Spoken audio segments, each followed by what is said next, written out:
তুমি সালামের জবাব দিলা না। বুঝতে আর বাকি নাই রে আনসারী, তুমি 3 বারই সালাম শুনেছিলে, তুমি উত্তর দাও নাই। তুমি কি ভুলে গেছো সালাম দিয়া সুন্নাত, উত্তর দেয়া ওয়াজিব? সুতরাং তুমি সালাম দাও, আমি সালাম নবী সালাম দিয়েছিলাম, তুমি উত্তর দাও নাই রে সাহাবী। আর তুমি ভিতরে ছিলা, যেহেতু 3 বার উত্তর দিলা, আমি নবী 3 বারই সালাম দিয়েছিলাম, তার মানে তুমি 3 বারই শুনেছিলে, আমার সালামের উত্তর দাও নাই। নবী বলার সঙ্গে সঙ্গে আনসারী বলে, নবী গো, আমি কেন সালামের জবাব দিই নাই? মায়ের নবী, আমি কেন সালামের জবাব দিই নাই? কেন জবাব আমি দিতে পারবো না? যদি দয়া করে একটু আমার বাসায় আবার যাইতেন, বাড়িতে যাইতেন। ইয়া রাসূলুল্লাহ, ইয়া হাবিবাল্লাহ, আমি সালামের জবাব কেন দিই নাই, এটা আমি বুঝাইতে পারবো। আমার নবী কয়, চলো রে, চলো যাই আনসারী, চলো। আল্লাহর নবী রওনা হয়ে গেলেন। এইবার আনসারীর বাড়িতে গেলেন, যাই আনসারী দরজা খুলে দিলেন। দরজা খুলে দেওয়া পরে নবী বিশাল একটা গর্ত দেখতে পাইলেন ঘরের ভিতরে। আল্লাহর নবী ডাকতে বলে, আনসারী রে, তোর ঘরের ভিতর কেন এত বড় গর্ত? আনসারী বলে, ইয়া রাসূলুল্লাহ, ইয়া হাবিবাল্লাহ, আপনি যখন আমারে সালাম দিয়েছিলেন, আমি এই জন্য সালামের জবাব দিতে পারি নাই। আমি নবী গো, মায়ার নবী গো, আমি তখন উলঙ্গ অবস্থায় ওই গর্তের মধ্যে বসা ছিলাম। ইয়া রাসূলুল্লাহ, ইয়া হাবিবাল্লাহ। আমার নবী এটা ডাকতে বলে, আনসারী তুমি কি শুনাইলা গো? তুমি কেন উলঙ্গ অবস্থায় ছিলা? বলে, ইয়া রাসূলুল্লাহ, ইয়া হাবিবাল্লাহ, গত কয়েকদিন আগে আপনি যখন মসজিদের মধ্যে আলোচনা করেছিলেন নামাজের গুরুত্ব নিয়ে, নামাজের বিষয় নিয়ে, আপনি বলেছিলেন যে ব্যক্তি 5 ওয়াক্ত নামাজ সালাত সময় মতো আদায় করতে পারবে, আমি নবী তার হাত ধরে জান্নাতে নিয়ে যাব। ইয়া রাসূলুল্লাহ, ইয়া হাবিবাল্লাহ, ও ইয়া রাসূলুল্লাহ, ইয়া হাবিবাল্লাহ, নবী গো, ও মায়ার নবী, মায়ার নবী, আমি এই ওয়াজটা বাড়ি এসে কই, এই ওয়াজটা বাড়ি এসে বলি, ইয়া রাসূলুল্লাহ, ইয়া হাবিবাল্লাহ, আমার বিবি আমার পায়ের মধ্যে পড়ে ডাকতে বলে, স্বামী রে, জীবনে বাড়ি চাই না, গাড়ি চাই না, কোনো সম্পদ চাই না, আপনি আমাকে একটু সুযোগ করে দিবেন, আমি যেন 5 ওয়াক্ত সালাত জামা নামাজটা আদায় করতে পারি সময় মতো। নবী গো, এই কারণে যখন নবী গো, কি বলবো আপনার কাছে, ইয়া রাসূলুল্লাহ, ইয়া হাবিবাল্লাহ, আমাদের স্বামী স্ত্রী মিলা মাত্র একখানা কাপড়, যখন আজান পড়ে যায় আমার বিবি উলঙ্গ হয়ে গর্তের মধ্যে বয়া থাকে। আবার যখন আমি নামাজ শেষ করে বাড়িতে আসি, ইয়া রাসূলুল্লাহ, ইয়া হাবিবাল্লাহ, ওই গর্তের মধ্যে ঢুকে যায় কাপড়খানা খুলে আমার বিবির কাছে দিয়া দিই। যখন আপনি সালাম দিয়েছিলেন তখন আমি উলঙ্গ অবস্থায় গর্তের মধ্যে বয়া ছিলাম, এই কারণে আপনার সালামের জবাব দিতে পারি নাই।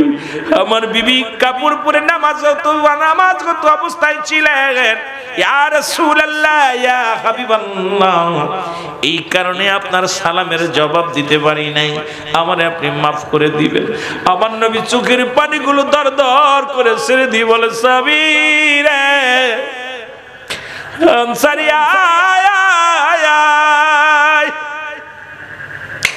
আনসারী রে আয়, আমার বুকে ফিরে আয়। আমি নবী কথা দিলাম রে, আমি নবী ওয়াদা করলাম, ইয়াউমুল কিয়ামতের ময়দানে আমি নবী তোদের হাত ধরে জান্নাতে নিয়ে যাব। আমি নবী কথা দিলাম রে, তোদের স্বামী স্ত্রী দুজনকে আমি নবী জান্নাতে নিয়ে যাব, হাত দুখানা ধরে জান্নাতে নিয়ে যাব। এ মুসলমান শুনে নাও, আনসারী 1 টুকরা কাপড় দিয়া স্বামী স্ত্রী মিলা নামাজ পড়ে। আমার বিশ্বাস চট্টগ্রামের জমিনে এমন গরিব নাই যে ভিক্ষা করে, ঘরের মধ্যে খাবার নাই, তারও 10-12 খান পোশাক আছে রে মুসলমান।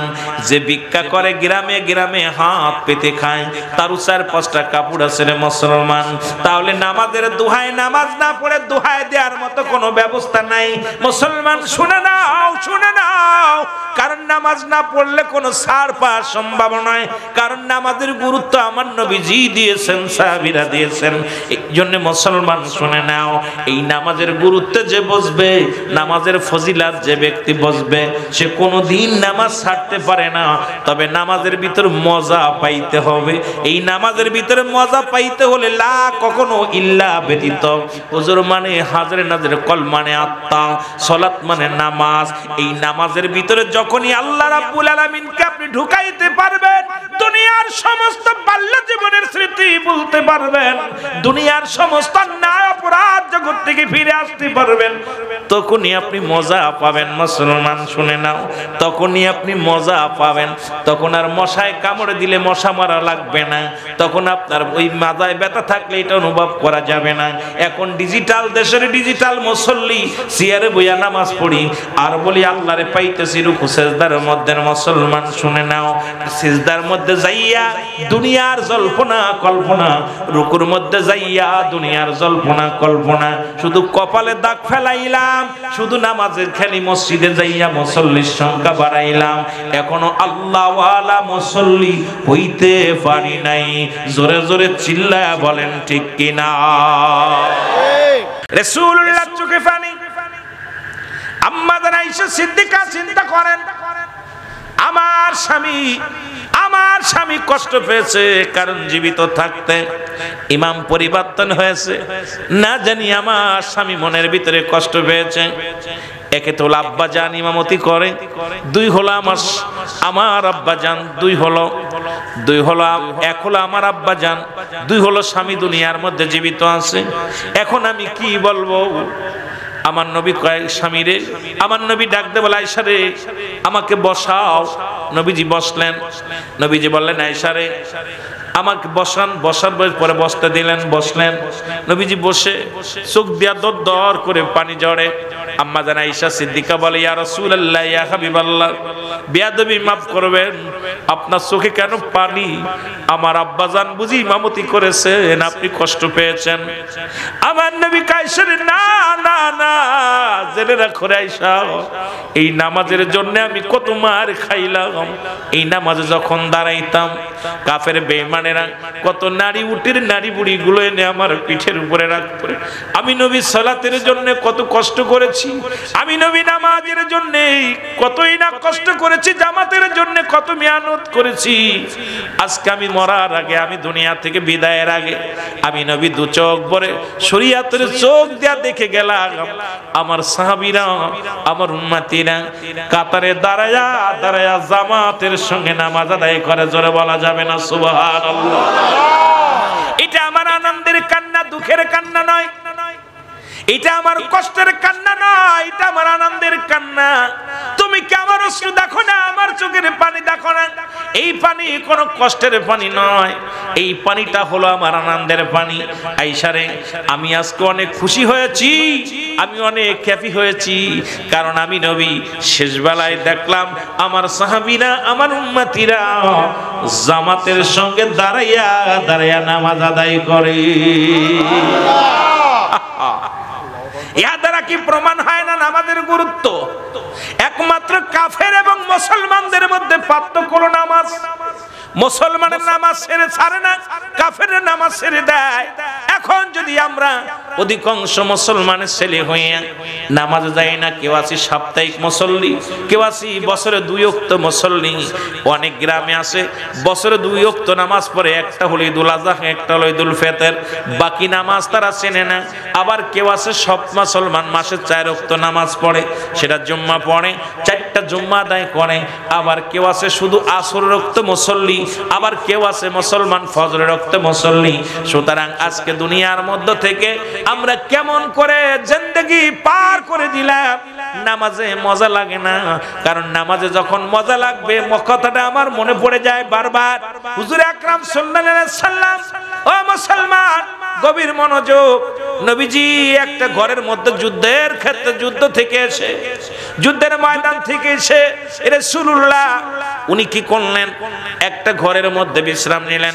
সাহাবীদেরকে বললেন, সাহাবীরা রে তোমরা একটু অপেক্ষা করো, আমি নবী একটু নামাজ আদায় করে নি। কারণ নামাজ পড়তেছি। রাসূলুল্লাহ ভিতরে যায় নামাজে দাঁড়ায় গেলেন। হুজুর এমন এমন রাত পার হয়ে যেত, 2 রাকাত নামাজ আদায় করতে যাইয়া ঘন্টার পর ঘন্টা দাঁড়ায়া দাঁড়ায়া তেলাওয়াত করতেন, কোরআন তেলাওয়াত করতেন। নামাজের মধ্যে রুকুর মধ্যে যায় ঘন্টার পর ঘন্টা কাটিয়ে দিত। ওই নামাজের মধ্যে সিজদায় পড়ে মাওলার দরবারে কথা বলতেন, আমার আল্লাহর সঙ্গে কথা বলতেন। ও মুসল্লি, ও মুসলমান, শুনে নাও শুনে নাও, এখন শুধু রুকু শুধু করো, সিজদা করো। এই রুকু সিজদা পৃথিবীর সবচাইতে বড় চোর হলো নামাজে যিনি চুরি করে। এখন নামাজের মধ্যে রুকুর মধ্যে চুরি করো, সিজদার মধ্যে চুরি করো, সূরা কিরাতের মধ্যে চুরি করো। তোমরা দুনিয়ার সবচেয়ে বড় বাটপার বড় চোর হলো নামাজি চোর। জোরে জোরে চিল্লায় বলা যাবে না, ঠিক কি না?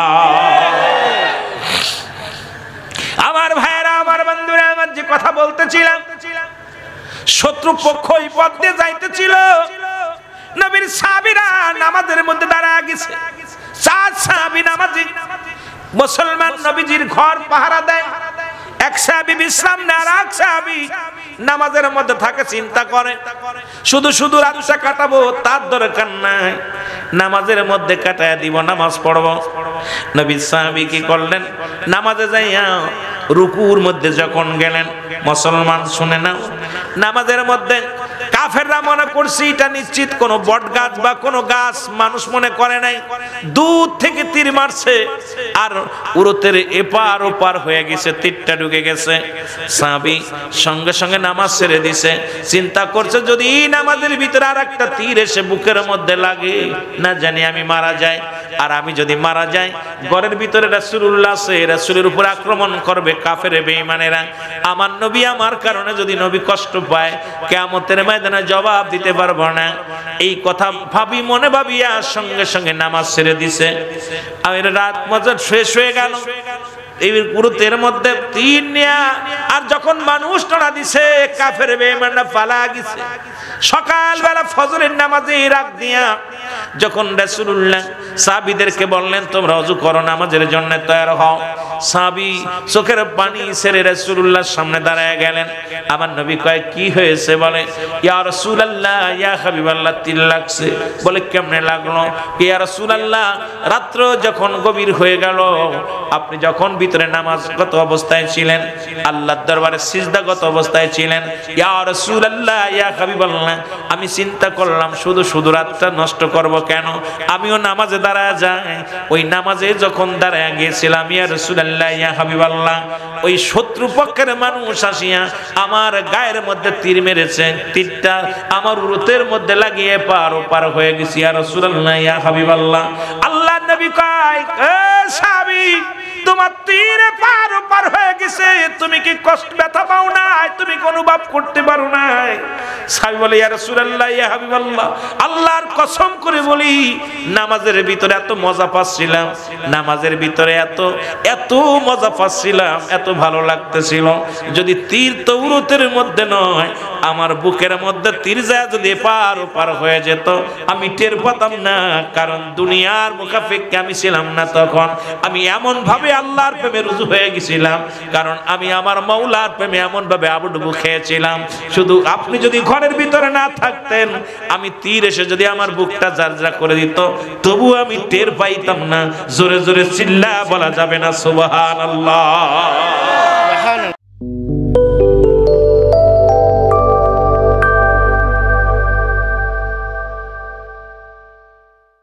মহব্বতের সঙ্গে দরুদ শরীফ পড়েন, আল্লাহুম্মা সাল্লি আলা সাইয়্যিদিনা মুহাম্মাদ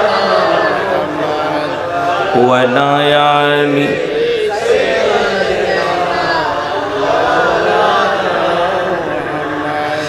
এ দুনিয়ার মুসলমান গভীর মনোযোগ, আল্লাহ তাআলা দয়া করে মায়া করে রিয়াজুল জান্নাহ বেহেশতের বাগানে আপনাকে আমাকে আসার মতো বসার মতো সুযোগ আল্লাহ দান করল। আল্লাহর দরবারে উচ্চ কণ্ঠে আওয়াজ দিয়ে চিল্লায় বলেন আলহামদুলিল্লাহ। এ সময় কত মানুষ জেলখানায় নাই, কত মানুষ হাসপাতালে, কত মানুষ মৃত্যু শয্যায় সজ্জিত। আমার আল্লাহ তাআলা সুন্দর পরিবেশে, সুন্দর পরিবেশ, সুন্দর মনোরম পরিবেশে রিয়াজুল জান্নাহ বেহেশতের বাগানে আসার মতো, বসার মতো সুযোগ দান করলো। এই মাওলার দরবারে শুকরিয়া আদায় করে শেষ করা সম্ভব নয়। জোরে জোরে চিল্লায় বলেন ঠিক কিনা?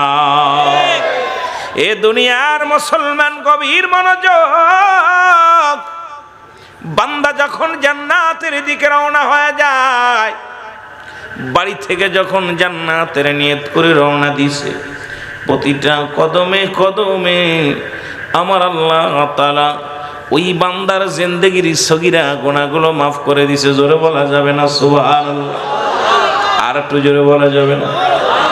মুসলমান বাড়ি থেকে নিয়ত করেছেন মাহফিলে যাব, রিয়াজুল জান্নাহ বেহেশতের বাগানে যাব, নিয়ত করে বাইর হওয়ার সঙ্গে সঙ্গে আমার আল্লাহ তাআলা বান্দার প্রতিটা কদমে কদমে সগীরা গুনাহগুলো মাফ করে দিছে।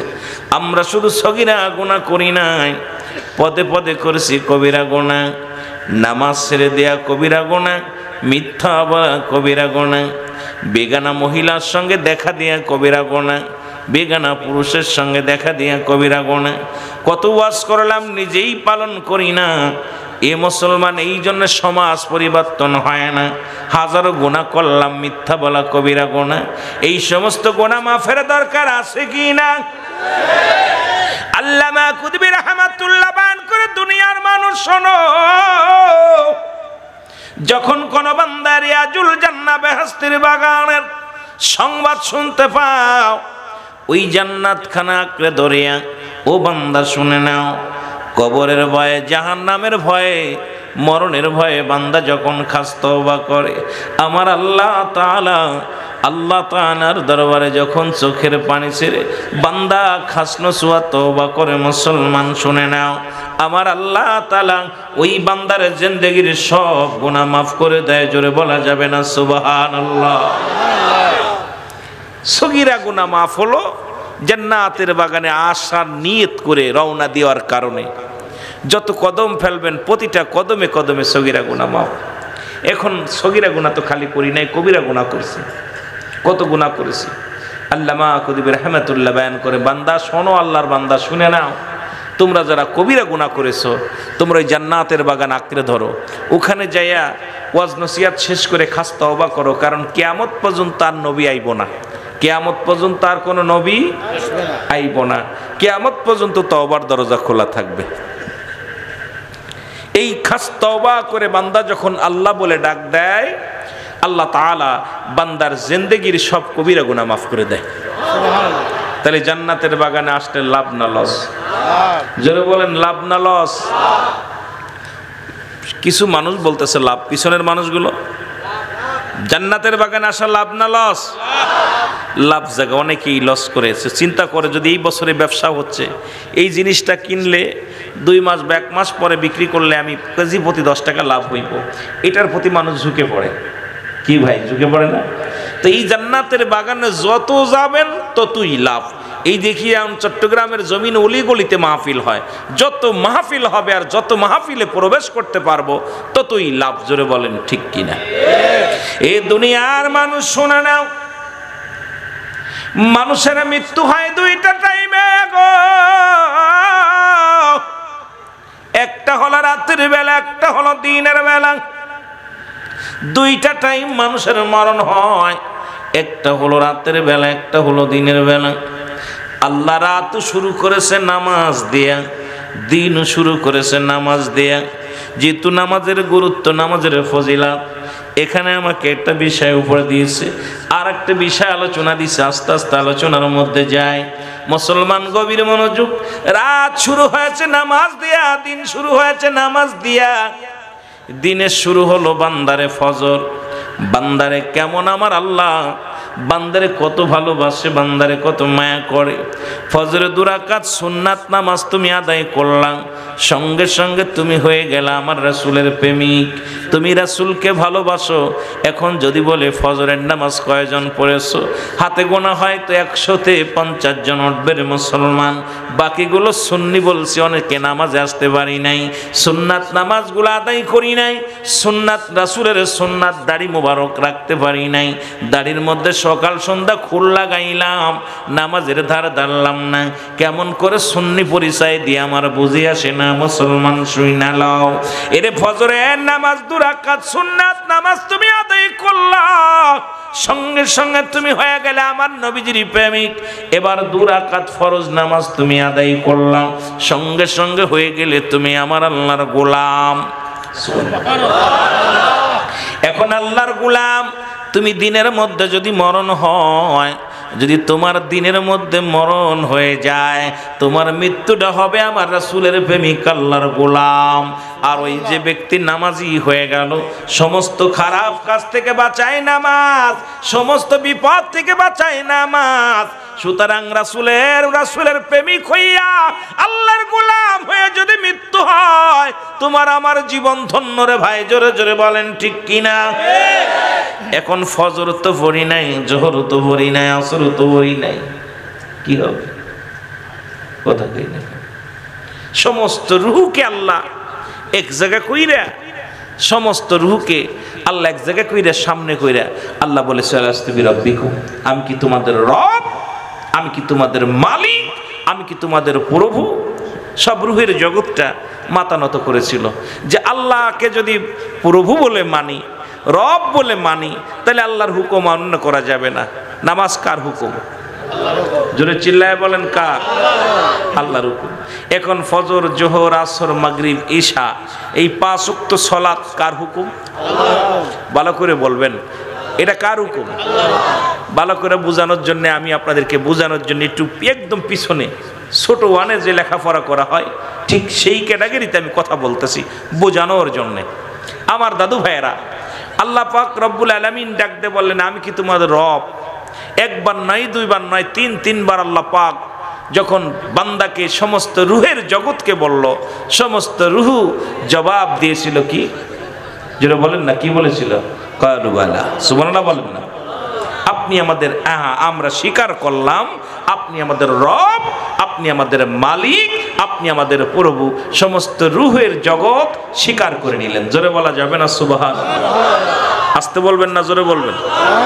আপনারা ভালোবাসা দিলে ওয়াজ করতে পারবো বাবা, কয়েকটা বিষয়ের উপরে কথা বলবো, শুধু একটা বিষয় না, কারণ বর্তমান বাস্তবতা নিয়ে কিছু কথা বলার প্রয়োজন। তা সেটা বলতে হলে, আমাকে দিয়ে ওয়াজ করাইতে হলে আমার ভিতরে কোনো এলেম নাই। আপনারা ভালোবাসা দিবেন, কথা বলতে পারবো। ভালোবাসা যত দিবেন না, আলোচনায় ফাঁকি আসবে। কথা বুঝে নেবেন।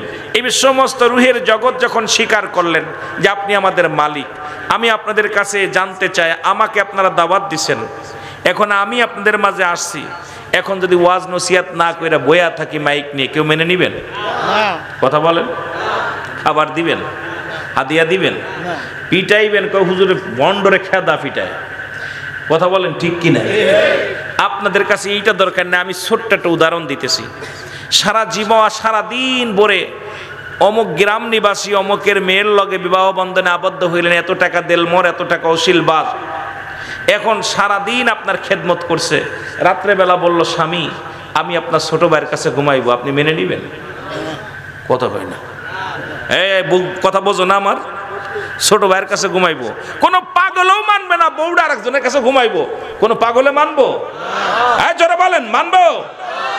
এখন আপনি যদি আপনার এইটা যদি না মানতে পারেন, শুধু বলছেন অমকের মেয়ের লগে এত টাকা দেলমোহরে, এত টাকা অশীল বাদে কবুল আছে, কেউ বলছে খালি কবুল। খালি কবুল বলার সঙ্গে সঙ্গে আপনার হয়ে গেছে। আপনার খেদমত করতেছে, আপনার বাড়ির দাসীর কাজ করতেছে, মুসির কাজ করতেছে, মেতরের কাজ করতেছে, জির কাজ করতেছে, সব কর্মগুলো করতেছে। এরপরে টুরোটি পালি তারে পিটাইতেছেন, দিনের বেলা 3 বার তোর বাপের বাড়ি চলে যা। আছে না বাবা? অনেকে কয় তোর বাড়িতে খানা নাই, পিটায় খেদায়। অনেকে তালাকি দিয়ে দেয়, যদি মনের সঙ্গে মন না মেলে এটা বাদ দিয়ে দেয়। জোরে বল, দেয় না? দেয় না? না চট্টগ্রামের মানুষ বালা? কথা কয় না বালা? যদি স্বামী স্ত্রী ভালো মিল না হয় এটা রাখে, কথা কয় না, এটা তারাই দেয়। তদ্রূপ আমার আল্লাহ রব্বুল আলামিনের কাছে যে আমি কবুল করে আইছি, আমি কিন্তু কোথায় হাত দিছি খেয়াল করতে হবে, কোথায় হাত লাগাইছি। শুধু বোঝানোর জন্য আমি আপনাদের স্বামী স্ত্রীর ভিতরে একটা উদাহরণ দিচ্ছি, সামান্য একটা, যে কবুল পড়ার সঙ্গে সঙ্গে শুধু দুনিয়ার কবুল বলার সঙ্গে সঙ্গে আপনার অবাধ্য হলে তাকে তালাক দিতেছেন, আপনার অবাধ্য হলে তাকে বাদ দিতেছেন, পিটাইতেছেন। আর আমি আমার আল্লাহ রব্বুল আলামিন আপনাকে আমাকে কবুল পড়াইছে যে আমি কি তোমাদের রব, সেই রবের হুকুম পালন করার দরকার আছে কি না? জোরে বলেন আছে কি না? কেমনে হবে? লা, কখনো, ইল্লা ব্যতীত, হুজুর মানে হাজির নাজির, কল মানে আত্মা, সলাত মানে নামাজ। নামাজ ওই আল্লাহকে হাজির নাজির করে। এখন নামাজ পড়তেছে, মিথ্যা কথা বলে, নামাজ পড়ে জুয়া খেলে, নামাজ পড়ে মদ খায়, নামাজ পড়ে ঘুষ খায়, নামাজ পড়ে সুদ খায়, নামাজ পড়ে জিনা ব্যভিচার করে, তার মানে নামাজ তার হচ্ছে না। লা সলাতা ইল্লা বিহুজুরিল কল, নামাজ হবে না হুজুরের দিল ব্যতীত। হুজুর মানে হাজির নাজির, আল্লাহকে যে ব্যক্তি হাজির নাজির করে নামাজ পড়তে পারবে না, ওই নামাজ তার কোনো খারাপ কাজ থেকে বাঁচাইতে পারবে না। জোরে বলেন ঠিক কিনা? কথা গুরুত্ব বুঝে নিয়ে, নামাজের গুরুত্ব এবং ফজিলত দুইটা বিষয় আছে। আপনাদেরকে এত বোঝানো সম্ভব অল্প কথায় বুঝাই দিতে হবে যেটুকু, তারপরে আমি আলোচনায় যাব। সলাৎ যতবার ৮২ বার তাগিদ দিছে, সলাৎ সলাৎ সলাৎ। এই যে নামাজ, কোরআনের ভিতরে নামাজের জন্য বলছে, নামাজ নামাজ সলাৎ কায়েম করো, যাকাত প্রতিষ্ঠিত করো। এই নামাজের কথা কোরআন শরীফে কত ৮০ থেকে ৮২ বার তাগিদ দিছে নামাজের জন্য। তাহলে আপনি আমি ফজর পড়লাম না, আমার আল্লাহ ১ তালাক দিব, জোহর পড়েন নাই ২ তালাক, আসর পড়েন নাই ৩ তালাক, মাগরিব পড়েন নাই ২২ তালাক, ঈশা পড়েন নাই একবারই তালাক। জোরে বলেন ঠিক কিনা? রাখবো নি? কথা বলেননি? রে আদর করিয়া মানুষ আল্লাহ বানায়া, বলেন আদর করিয়া মানুষ আল্লাহ বানায়া, কেমনে দিবা জাহান্নামে ফেলিয়া, বলেন কেমনে দিবা জাহান্নামে।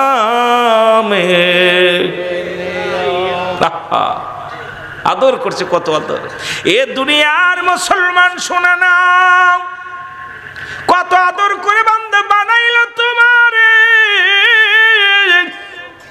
আল্লাহ জমিনটা যেমনি বানাইলো এমনি তোমারে বানাই নাই, আসমান যেমনি বানাইলো এমনি তোমারে বানাই নাই, ফেরেশতাদের যেমনি বানাইছে এমনি তোমারে বানাই নাই। সব কিছু কুন আর ফায়াকুন, শুধু কুন বলছে শব্দ বাইর হয়ে গেছে, ফায়াকুন বাইর হয়ে গেছে।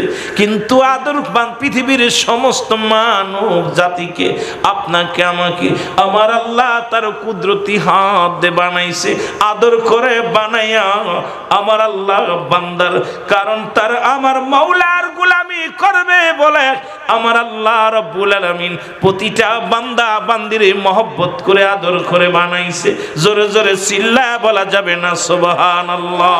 একটু মহব্বতের সঙ্গে দুরূদ শরীফ পড়েন, আল্লাহুম্মা সাল্লি আলা সাইয়্যিদিনা, মাইকে টোন বাড়া লাগবে,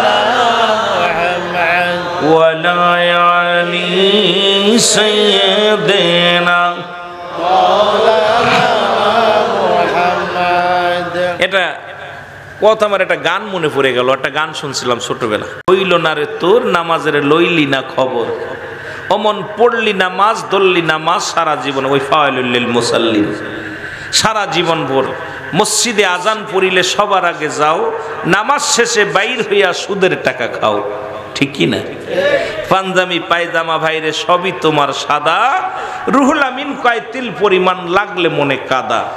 কথা বুঝেননি? কাদা লাগছে আজকে দিলের ভিতর নামাজ।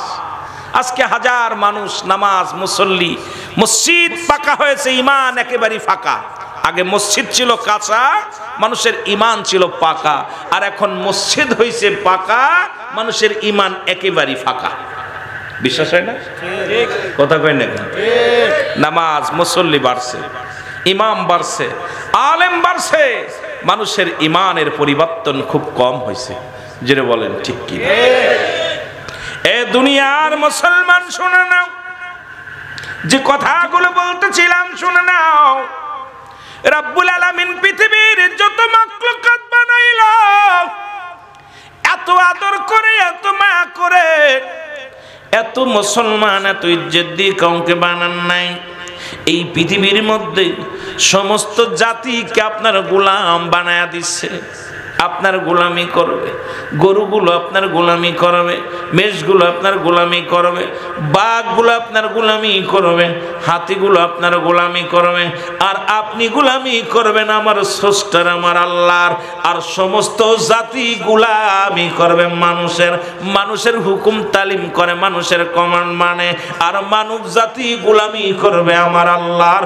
এই সব জাতিকে বানাইয়া আল্লাহ রাব্বুল আমিন শ্রেষ্ঠ আসনে বসেছে, শ্রেষ্ঠতার আসনে বসেছে। বান্দারে তোরেও শ্রেষ্ঠতার আসনে আমার আল্লাহ দান করেছে। যত মাখলুকাত, একজন হলো স্রষ্টা, তুমি হলে সৃষ্টি, সৃষ্টি জগতের শ্রেষ্ঠতার আসনে বান্দা তোমারে বানাইছে। এখন সেই বান্দা যদি আল্লাহর সঙ্গে নাফরমানি করো, কেমনে জান্নাতে যাবা? কথা বুঝেন? যত মাখলুকাত পৃথিবীর মধ্যে পাঠিয়েছে, সমস্ত মাখলুকাতের শ্রেষ্ঠতার আসনে মানব জাতিকে আল্লাহ দান করছে। সুবহানাল্লাহ বলেন। সুবহানাল্লাহ। আর এই মানব জাতি স্রষ্টা যিনি, আর সৃষ্টির সকল সৃষ্টি এই স্রষ্টার মুখাপেক্ষী, সবাই স্রষ্টার মুখাপেক্ষী। কথা বোঝেন আমার? স্রষ্টার মুখাপেক্ষী। কারণ আল্লাহ খাওয়ায়, আল্লাহ পড়ায়, আল্লাহ সবকিছু করে, সমস্ত মাখলুকাত মানে। আর এটা বোঝানোর জন্য আল্লাহ রাব্বুল মানব জাতিকে সৃষ্টি করছে। এটা বুঝায় দাও যে আমি সবকিছুর ঊর্ধ্বে, আমি সবকিছুর মালিক। সুবহানাল্লাহ বলেন। আরো জোরে, আরো জোরে। এ দুনিয়ার মুসলমান শুনে নাও, বান্দা তুমি দিনের বেলা নামাজের হলো না, মৃত্যুবরণ করলা, রাসূল তোমাকে চিনবে না, তোমার আল্লাহ রাব্বুল আলামিন তোমাকে নাজাত দিবে না। বান্দারে দিনের মধ্যে তোমার মৃত্যু হয় না, রাতের মধ্যে হতে পারে, এর মধ্যে কোনো সন্দেহ নাই। রাতের শুরু হলো মাগরিব, 3 রাকাত ফরজ নামাজ তুমি আদায় করলা, সঙ্গে সঙ্গে বান্দা শুনে নাও, তুমি হয়ে গেলে আমার আল্লাহর গোলাম। ও বান্দা শুইনা নাও, এখন 2 রাকাত ফরজ সুন্নাত নামাজ তুমি আদায় করলা, সঙ্গে সঙ্গে হয়ে গেলে তুমি আমার রাসূলের প্রেমিক। এখন রাতের মধ্যে যদি মৃত্যু হয়, তোমার মৃত্যুটা হবে আল্লাহর গোলাম রাসূলের প্রেমিক হইয়া, তোমার জীবন ধন্য। জোরে জোরে চিল্লায় বলেন সুবহানাল্লাহ। সুবহানাল্লাহ। রাতের মধ্যে নামাজ ঢুকাইছে, দিনের মধ্যে নামাজ ঢুকাইছে। কারণ একটা বান্দারে ভালো, কত ভালোবাসে আমার আল্লাহ, যে 2টা টাইমে আমি দিন শুরু করবে বান্দা আমার গোলামি করে, রাতও শুরু করবে বান্দা আমার গোলামি করে। 2টা টাইমেই বান্দার শ্রেষ্ঠত্বের আসনে বসানোর জন্য। এই বান্দা যে শ্রেষ্ঠত্বের আসনে আমি বসাইব, অল পৃথিবীতে এই 18,000 মাখলুকাত বলে অনেকেই, কত হাজার মাখলুকাত যে সমুদ্রের মধ্যে আছে এইটা আমরা বলতে পারি না। কথা বুঝেননি? কত হাজার মাখলুকাত পানির মধ্যে আছে এটা আমরা কইতে পারি না, অসংখ্য মাখলুকাত। কিন্তু যদিও আমরা বলি 18,000 মাখলুকাত, এই সমস্ত মাখলুকাতের শ্রেষ্ঠ মাখলুকাত হলো মানব জাতি। জোরে বলেন ঠিক কি? আর একটু জোরে বলেন ঠিক কি না? এই মানুষকে কত শ্রেষ্ঠত্বের আসনে বসাইছে। এই জন্যে আমার আল্লাহ কোন জাতিকে এত আদর করে বানান নাই। আপনার জমিন সৃষ্টি করছে, আকাশ সৃষ্টি করছে, পাহাড় সৃষ্টি করছে, পশু পাখি জীব জন্তু যা কিছু সৃষ্টি করেছে, শুধু হুকুম দিছে, সঙ্গে সঙ্গে হয়ে গেছে। আর এই মানব জাতিকে আমার আল্লাহ তার কুদরতি হাত মুবারক দিয়া মানব জাতিকে সৃষ্টি করেছে। এই জন্যে যখন মাস্টার ইবলিস অভিশপ্ত ইবলিস আপনার সব 3টা অধিকার চাইলেন, কিয়ামত পর্যন্ত হায়াত মানুষের লোমে লোমে প্রবেশ করবে এবং আপনার যে কোনো মুহূর্তে যার সুরত ধরতে পারবে। যখন 3টা গুণ দিল, ইবলিস বড় আনন্দিত হইয়া রওনা হয়ে গেছে। আমার আল্লাহ ডাক দিছে, ইবলিস দাঁড়াও। ইবলিস দাঁড়ায় যায়, কথা বলবেন না, খেয়াল করবেন, দাঁড়াও। ইবলিস দাঁড়ায় গেছে। কয় আল্লাহ কিসের জন্য ডাকছেন? কয় তুমি তো 3টা অধিকার চেয়েছো, 3টাই দিয়ে দিছি, এখন বলে জি 3টা অধিকার পেয়েছি, আমার আর চিন্তা নাই, কারণ আপনার যাদের কারণে আমি বিতাড়িত শয়তান হয়ে গেলাম সেই মানব জাতিকে কেমনে জান্নাতে যেতে হয় এটা আমি দেখে নিব। মানব জাতির লোভে লোভে আমি প্রবেশ করব, এই মানব জাতির যে কোনো সুরত ধরে মানুষকে পাপের রাজ্যে নিয়ে যাব, যে কোনো মুহূর্তে মানুষকে কিয়ামত পর্যন্ত, যেহেতু আমার হায়াত কিয়ামতের আগে মৃত্যু নাই, আর এই মানব জাতির হায়াত হলো 60 বছর করে, 60 বছর 70 বছর 50 বছর 100 বছর, সামান্য হায়াত। কিন্তু মাস্টার ইবলিসের জাতির এত লম্বা হায়াত আল্লাহ দান করেছে, কিয়ামতের আগ পর্যন্ত ইবলিসের কোনো মরণ হবে না। আল্লাহু আকবার বলেন না। এই মাস্টার ইবলিসের মরণ হবে না। এখন মাস্টার ইবলিস বলতেছে আল্লাহ আপনি তো 3টাই দিয়ে দিয়েছেন, আবার কি রাখছেন? কয় শোনো, কারণ আমি আমার বান্দারে আমি আদর করে মুখমণ্ডলটা বানিয়েছি। সুবহানাল্লাহ বলেন না, আর একটু জোরে বলেন না সুবহানাল্লাহ। তুমি আমার বান্দার সমস্ত দেহের মধ্যে প্রবেশ করতে পারবা, কিন্তু এই মাথা দিয়ে, যেটি এটির মধ্যে আমার কুদরতি হাত পড়েছে। মুসলমান শোনো, আর সেই বান্দাগুলো জাহান্নামে পড়বে, আমার কুদরতি হাত লেগেছে, আমি কুদরতি হাত দিয়ে বানিয়েছি, সুতরাং এই মাথা দিয়ে আমি তোমারে প্রবেশ করতে দিব না। ইবলিস বলে আল্লাহ এটা কোনো ব্যাপার না, এ সব জায়গাতে যেহেতু ঢুকতে পারবো, মাথার কটুক এইটুক জায়গাতে না ঢুকলে আর কি, তবু তো আপনার কোনো বান্দাকে আমি জান্নাতে যেতে দিব না। চিন্তা করে হাসতে হাসতে চলে যাচ্ছে, আবার চিন্তা করে আল্লাহ এটা রাখলো কেন, একটু জিগেই দেখি। আল্লাহ আপনার, আমি তো অভিশপ্ত, আপনার সাথে বেয়াদবি বা অভিশপ্ত, আমি শুধু আপনার কথার অবাধ্য হওয়ার কারণে, আপনার হুকুম অমান্য করার কারণে আমাকে অভিশপ্ত শয়তান হয়ে গেলাম। আমি আজাজিল ছিলাম, ওই ফেরেশতাদের সর্দার ছিলাম, আমল করতে করতে আপনার আরো সে কোথাও সেজদা দিতে বাদ নাই। আপনার এত সেজদার মধ্যে কেঁদেছি, এত চোখের পানি ফেলেছি সেজদাগত অবস্থায়, কিন্তু একটা অভিশপ্ত হয়ে গেলাম। এখন আপনার কাছে জানতে চাই যে আমার এই মাথাটা রাখলেন, এই বান্দার মাথাটা রাখলেন, এর হাকিকতটা কি? আমার আল্লাহ বললেন বান্দা যখন গুনাহ করে মাথাটা ঝুঁকিয়ে দিবে, ভালো করে বুঝবেন, অসংখ্য গুনাহ, পাহাড় সমতুল্য, আসমান থেকে জমিন থেকে, জমিন থেকে আসমান পর্যন্ত গুনাহ করেছে, মাথা নত করে বান্দা যখন লজ্জাবোধ মনে করবে, বান্দা যখন খাস তওবা করবে, আমি আল্লাহ রহমতের হাত দিয়ে সমস্ত গুনাহ জমিনের সঙ্গে দাফন করে দিব। জোরে বলেন সুবহানাল্লাহ। এত বড় সংবাদ শুনে আসতে কইবেন সুবহানাল্লাহ। আল্লাহ ভালোবাসে কি বাসে না? জোরে বলেন বাসে কি বাসে না? এরপরেও জান্নাত হল আল্লাহ উইদ্দাত লিল কাফিরিন, ওই কাফের বেঈমান মুনাফিকদের জন্য প্রস্তুতি আছে 7টা জাহান্নাম। কয়টা জাহান্নাম? কয়টা রাখছে? এগুলোর ভিতরে ঢুকবে শুধু দলে দলে ঢুকবে, দলে দলে ঢুকবে। তাহলে বোঝা গেল যে এত এত ছাড় দেওয়া পরও, এত মা করা পরও অধিকাংশ বান্দা জান্নাতে যাবে না, জাহান্নামে যাবে। তার কারণ কি? শুধু নাফরমানি করার কারণে, শুধু ভুল করার, শিরিক গুনাহ করার কারণে বান্দাগুলো কিয়ামতের ময়দানে কান্নাকাটি করতে করতে যাবে, জাহান্নামে চলে যাবে। এই বান্দাগুলোর শ্রেষ্ঠত্বের আসনে বসাইছে আল্লাহ, ডান বাম সব বুঝাইয়া দিছে আল্লাহ, কোনটা ভালো কোনটা মন্দ কোনটা খারাপ এ সব জ্ঞান দিছে আমার আল্লাহ রব্বুল আলামিন। জোরে বলেন ঠিক কিনা? আমার ভাইয়েরা, আমার বন্ধুরা, আমার গভীর মনোযোগ, যে কথা বলতেছিলাম, এখন যদি আপনার রাতের মধ্যে মৃত্যু হয়ে যায়, মৃত্যুটা হবে আপনার ইমানি হালাতে, এই মৃত্যুটা হবে আমার রাসূলের প্রেমিক, আমার আল্লাহর গোলাম হিসেবে আপনার মৃত্যু হবে। আপনার জন্য নির্ধারিত হয়ে যাবে জান্নাত, কারণ আল্লাহর কোনো গোলাম, আমার রাসূলের কোনো প্রেমিক জাহান্নামে যাইতে পারে না। জোরে বলেন ঠিক কিনা? আর একটু জোরে জোরে চিল্লায় বলা যাবেন আল্লাহু আকবার।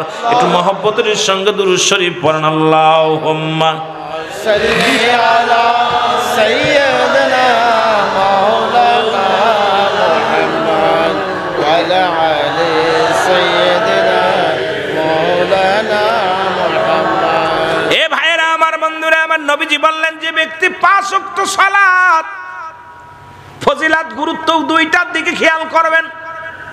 ও মুসলমান, 5 ওয়াক্ত নামাজ জামাতের সঙ্গে আদায় করতে পারবে, ওক্তি মতো আদায় করতে পারবে, আমি নবী তার হাত ধরে জান্নাতে নিয়ে যাব। কে কে রাসূলুল্লাহর সঙ্গে জান্নাতে যেতে চান? একটু হাত দুখানা দেখান। নারে তাকবীর,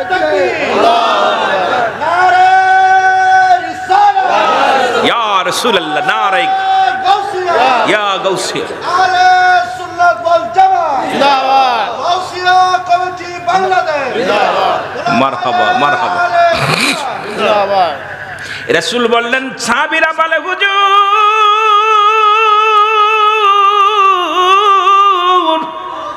কে বা না চায়?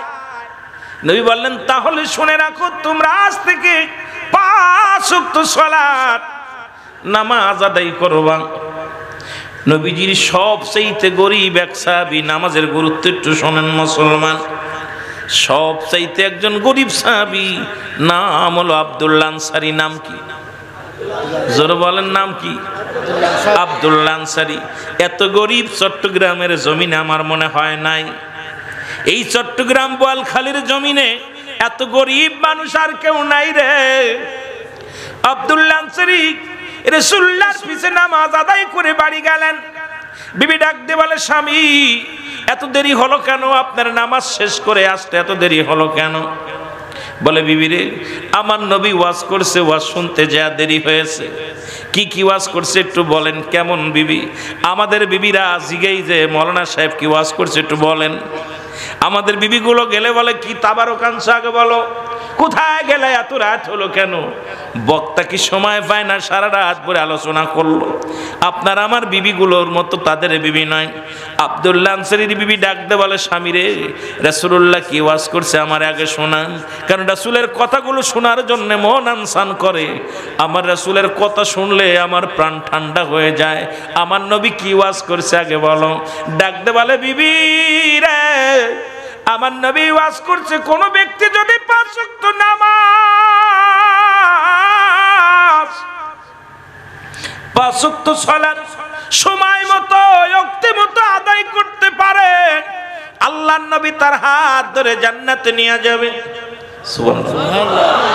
বিবি ডাকতে বলে, স্বামী রে, আমি আপনার কাছে একটা দাবি, জীবনে কোনোদিন কাপড়ের দাবি করো না, জীবনে কোনোদিন আপনার কাছে কোনো টাকা চাবো না, জীবনে কোনোদিন সম্পদ চাই না, জীবনে কোনোদিন একটু ভালো খাবার চাই না, আপনার কাছে একটু দাবি করব, আমিও আমাকে একটু সুযোগ দিবেন, আমিও যেন 5 ওয়াক্ত সালাত।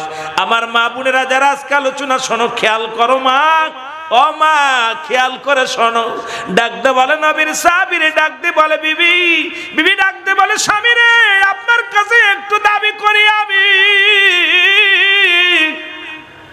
জীবনে আমি কিচ্ছু চাই না, শুধু আমাকে একটু সুযোগ দিবেন, আমিও যেন 5 ওয়াক্ত নামাজ সময় মতো ওয়াক্ত মতো আদায় করতে পারি। জোরে জোরে চিল্লায় বলেন মারহাবা। বিবি দাবি করছে। আপনার আমার বউ দাবি করে, চট্টগ্রাম থেকে বড় মাছ নিয়ে আসবা। চট্টগ্রামে চাকরি করেন, আসার সময় কয়, স্বামী রে, আসার সময় মজা নিয়ে আসবা। চট্টগ্রামে চাকরি করেন, বিবি ডাক দিয়ে কয়, স্বামী রে, এ মাসে বেতন পাইলে দামি একটা পোশাক নিয়ে আসবা। আমাদের বিবির দরকার ছিল, রে স্বামী, আপনার কাছে দাবি করি একটা বোরকা নিয়ে আসবেন, একটা জায় নামাজ নিয়ে আসবেন, আর আমি যেন 5 ওয়াক্ত নামাজ পড়তে পারি, একটু জিপার বই আনবেন, একটা নামাজ শিক্ষার বই আনবেন, আমি যেন পইরা পইরা মুখস্থ করে নামাজটা আদায় করতে পারি। আরে আমার মা বোনেরা শোন, একটু দিলের কান্ডে লাগা শোন। আব্দুল্লাহ আনসারী নামাজে আসে, নবীজি খেয়াল করে রে, সালাম ফিরা, আসসালামু আলাইকুম রাহমাতুল্লাহ, আসসালামু আলাইকুম রাহমাতুল্লাহ। নবী সালাম ফিরায়া দেখে রে আব্দুল্লাহ আনসারী মসজিদের মধ্যে নাই। নবী বলে, আমার সাহাবীরা রে, আমি আজ কটা দিন লক্ষ্য করি আমার আনসারীরে দেখতে পাই না, আমার আনসারী কোথায়? আমার আনসারী তারে তো দেখতে পাই না। সাহাবীরা বলে, ইয়া রাসূলুল্লাহ, ইয়া হাবিবাল্লাহ, নবী গো,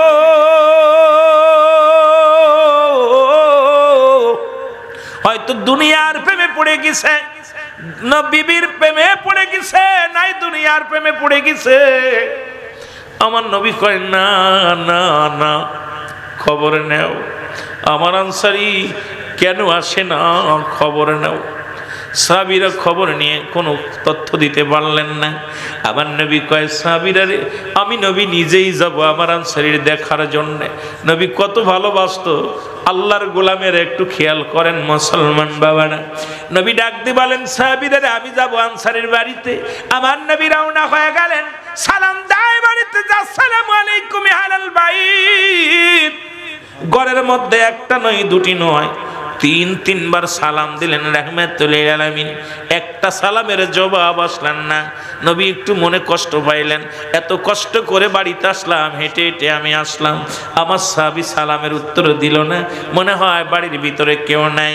একটু পরে পিছন থেকে ফিরে দৌড়ে এসে সাথে পাশে এসে দাঁড়ায় বলে, ওয়ালাইকুম আসসালাম ইয়া রাসূলুল্লাহ, ওয়ালাইকুম আসসালাম ইয়া হাবিবাল্লাহ, ওয়ালাইকুম আসসালাম ইয়া রাহমাতাল লিল আলামিন। জোরে জোরে চিল্লায়া বলা যাবে না সুবহানাল্লাহ? এর নবী আমার জান বলেন, নবী আমার প্রাণ বলেন, নবী আমার জান, এর নূর নবীজির প্রেমে আমি দিয়া দিব জান, নবী আমার জান বলো, নবী আমার প্রাণ বলেন, নবী আমার জান, নবী আমার। আমি যেদিকে ফিরায়া কি নূর নবীজির স্মৃতি দেখি, আমি যেদিকে ফিরায়া কি নূর নবীজির ছবি দেখি। আরে নবী বিনে এই গোলামের, নবী বিনে এই গোলামের বাঁচা বড় দায়, নবী বিনে এই গোলামের, নবী বিনে এই গোলামের বাঁচা বড় দায়। নবী আমার জান বলেন, নবী আমার প্রাণ বলেন, নবী আমার জান, নবী আমার প্রাণ। কোথায় আমার মায়ার নবী, ডাকেন সায়া মাহফিলের ছবি। আরে কোথায় আমার মায়ার নবী, দেখেন চায়া মাহফিলের ছবি। আরে আশিকগণে পাগল আমরা, আশিকগণে পাগল আমরা, যাব মদিনায়। নবী আমার জান বলেন, নবী আমার প্রাণ বলেন, নবী আমার জান, নবী আমার। এরে আশিকগণে কেঁদে বলে, আশিকগণে কেঁদে বলে, যাব মদিনায়। বলো আশিকগণে কেঁদে বলে, আশিকগণে কেঁদে বলে, যাব মদিনায়। নবী আমার জান বলো, নবী আমার প্রাণ বলো, নবী আমার জান, ওরে নবীর প্রেমে এই গোলামে, নবীর প্রেমে এই গোলামে দিব রে ভাই প্রাণ বলো, নবীর প্রেমে এই গোলামে, নবীর প্রেমে দিব রে ভাই প্রাণ। নবী আমার জান বলো, নবী আমার প্রাণ বলেন, নবী আমার জান। এ দুনিয়ার মুসলমান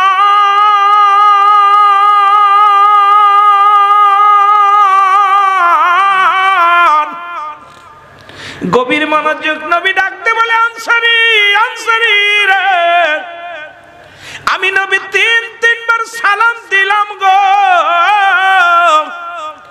একবার তুমি সালামের জবাব দিলা না। বুঝতে আর বাকি নাই রে আনসারী, তুমি তিনবারই সালাম শুনেছিলে, তুমি উত্তর দাও নাই। তুমি কি ভুলে গেছো সালাম দিয়া সুন্নাত, উত্তর দেয়া ওয়াজিব। সুতরাং তুমি সালাম দাও, আমি সালাম নবী সালাম দিয়েছিলাম, তুমি উত্তর দাও নাই রে সাহাবী। আর তুমি ভিতরে ছিলা, যেহেতু তিনবার উত্তর দিলা, আমি নবী তিনবারই সালাম দিয়েছিলাম, তার মানে তুমি তিনবারই শুনেছিলে, আমার সালামের উত্তর দাও নাই। নবী বলার সঙ্গে সঙ্গে আনসারী বলে, নবী গো, আমি কেন সালামের জবাব দিই নাই? মায়ের নবী, আমি কেন সালামের জবাব দিই নাই? কেন জবাব আমি দিতে পারবো না? যদি দয়া করে একটু আমার বাসায় আবার যাইতেন, বাড়িতে যাইতেন, ইয়া রাসূলুল্লাহ ইয়া হাবিবাল্লাহ, আমি সালামের জবাব কেন দিই নাই এটা আমি বুঝাইতে পারবো। আমার নবী কয়, চলো রে চলো যাই, আনসারী চলো। আল্লাহর নবী রওনা হয়ে গেলেন, এইবার আনসারীর বাড়িতে গেলেন, যাই আনসারী দরজা খুলে দিলেন। দরজা খুলে দেওয়া পরে নবী বিশাল একটা গর্ত দেখতে পাইলেন, ঘরের ভিতরে। আল্লাহর নবী ডাকতে বলে, আনসারী রে, তোর ঘরের ভিতর কেন এত বড় গর্ত?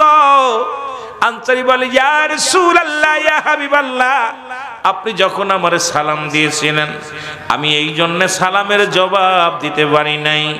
আমি নবী গো, মায়ার নবী গো, আমি তখন উলঙ্গ অবস্থায় ওই গর্তের মধ্যে বসা ছিলাম। ইয়া রাসূলুল্লাহ, ইয়া হাবিবাল্লাহ।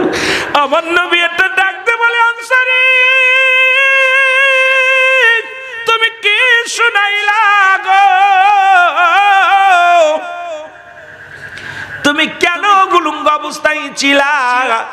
বলে, ইয়া রাসূলুল্লাহ, ইয়া হাবিবাল্লাহ, গত কয়েকদিন আগে আপনি যখন মসজিদের মধ্যে আলোচনা করেছিলেন নামাজের গুরুত্ব নিয়ে, নামাজের বিষয় নিয়ে, আপনি বলেছিলেন যে ব্যক্তি 5 ওয়াক্ত নামাজ সালাত সময় মতো আদায় করতে পারবে, আমি নবী তার হাত ধরে জান্নাতে নিয়ে যাব।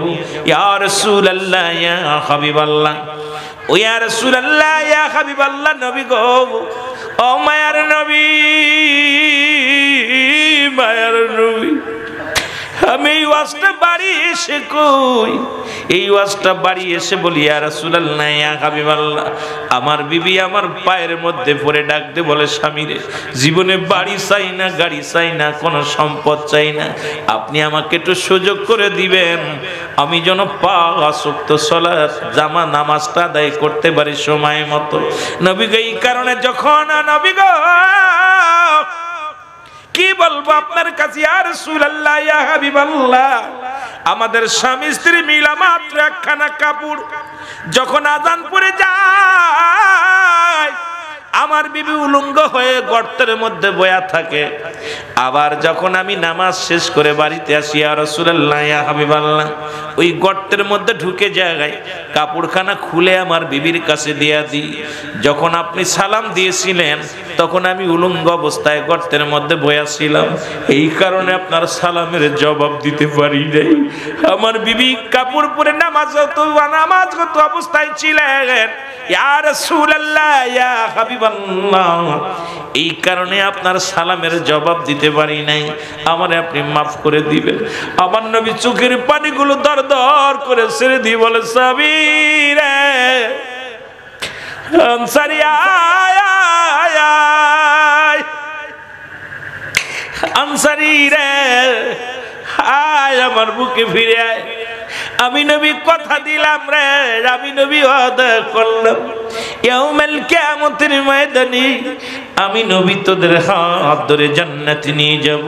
আমি নবী কথা দিলাম রে, তোদের স্বামী স্ত্রী দুজনকে আমি নবী জান্নাতে নিয়ে যাব, হাত দুখানা ধরে জান্নাতে নিয়ে যাব। এ মুসলমান শুনে নাও, আনসারী এক টুকরা কাপড় দিয়া স্বামী স্ত্রী মিলা নামাজ পড়ে।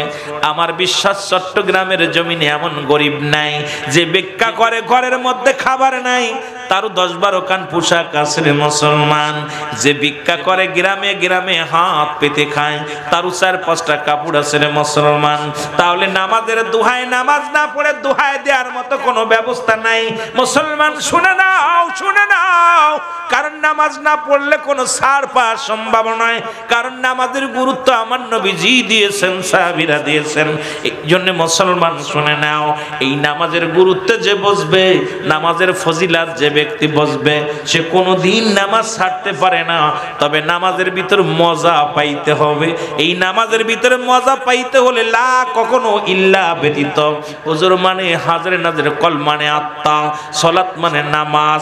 এই নামাজের ভিতরে যখনই আল্লাহ রাব্বুল আলামিনকে আপনি ঢুকাইতে পারবেন, দুনিয়ার সমস্ত বাল্য জীবনের স্মৃতি বলতে পারবেন, দুনিয়ার সমস্ত অন্যায় অপরাধ জগৎ থেকে ফিরে আসতে পারবেন, তখনই আপনি মজা পাবেন। মুসলমান শুনে নাও, তখনই আপনি মজা পাবেন।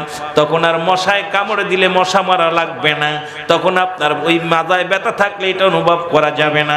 এখন ডিজিটাল দেশের ডিজিটাল মুসল্লি, চেয়ারে বইয়া নামাজ পড়ি আর বলি আল্লাহরে পাইতেছি রুকু সিজদার মধ্যে। মুসলমান শুনে নাও, সিজদার মধ্যে যাইয়া দুনিয়ার জল্পনা কল্পনা, রুকুর মধ্যে যাইয়া দুনিয়ার জল্পনা কল্পনা, শুধু কপালে দাগ ফেলাইলাম, শুধু নামাজের খেলি মসজিদে যাইয়া মুসল্লির সংখ্যা বাড়াইলাম, এখনো আল্লাহওয়ালা মুসল্লি হইতে পারি নাই। জোরে জোরে চিল্লায়া বলেন ঠিক কিনা? এই যে নামাজের গুরুত্ব, গরিব মানুষ আব্দুল্লাহ আনসারী নবীর সাহাবী হইয়া এক টুকরা কাপড় পরা স্বামী স্ত্রী নামাজ পড়ছে। আচ্ছা, আমি আপনাদের কাছে জানতে চাই, বলেন যে আপনাদের গ্রামে এমন কোন দরিদ্র মানুষ আছে যার এক টুকরা কাপড় আছে? কথা কয় না?